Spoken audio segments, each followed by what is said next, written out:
साहब इंजीनियरिंग किसको कहते हैं उसका एग्जाम्पल उनके जीवन के बारे में छोटी सी बात बताते हैं।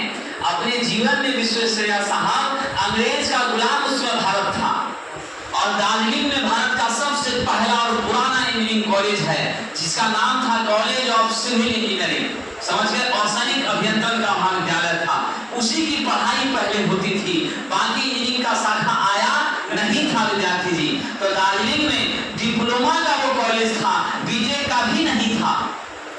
समझे, पहले के जमाने में डिप्लोमा करना ही बहुत बड़ी बात हुआ करती थी। तो वो बख्शकुंडम विश्वेश्वरैया जी वहां से सिविल इंजीनियरिंग में डिप्लोमा की पढ़ाई कर चुके थे, समझे। और उसके बाद उन्होंने कंस्ट्रक्शन का काम क्या किया था साहब, चालू किया था और बहुत विशेषज्ञ थे। ये जो आपका गांधी सेतु है, जब यह निर्माण हो रहा था, इसके साइट सिलेक्शन के लिए विश्वेश्वरैया जी पटना भी आए थे और 100 फीट की कुर्सी उनके लिए बनाई गई थी। उस पर बैठ करके स्टेथोस्कोप के माध्यम से तब जाकर के उन्होंने क्या किया था साहब, इसका सर्वे किया था। नहीं तो जिस जगह पर पाया जाते थे पाया भी आपका डैमेज कर जाता था। तो शॉर्टेस्ट डिस्टेंस और पाया भी हमारी मजबूती से असेंबल हो सके उसके लिए वो जगह सेलेक्ट किया गया था।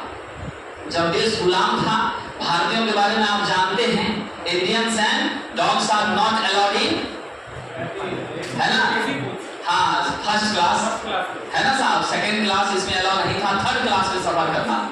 तो ये थर्ड क्लास में क्या करते थे साहब, सफर कर रहे थे ट्रेन के माध्यम से, ठीक है। और आप समझिए कि क्या स्किल था इंजीनियरिंग का। आवाज में इंजीनियरिंग समझते थे, समझिए कि नहीं, सपनों में इंजीनियरिंग समझते थे। वो ऐसे विशेषज्ञ थे, उन्होंने चेन खींच लिया। आज ना पैंट शर्ट का प्रचलन है, पाश्चात्य सभ्यता आ गई, धोती कुर्ता पहनते थे विश्वेश्वरैया, समझे।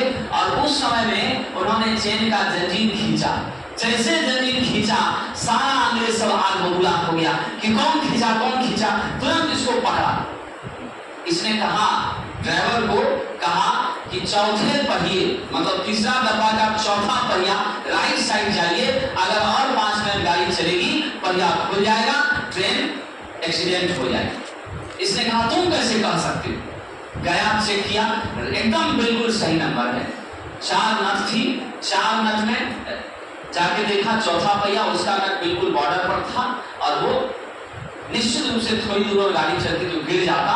उसके बाद लोगों ने कहा कि भाई आप कौन हैं, तब इनका परिचय हुआ, ये बख्शकुंडम विश्वेश्वरैया हैं। तो उन अंग्रेजों ने भी उसको सर की उपाधि से सम्मानित किया था। ऐसे ऐसे महान जी, आप जो बड़ा सा डैम आप जानते हैं, कौन सा डैम है जी वहां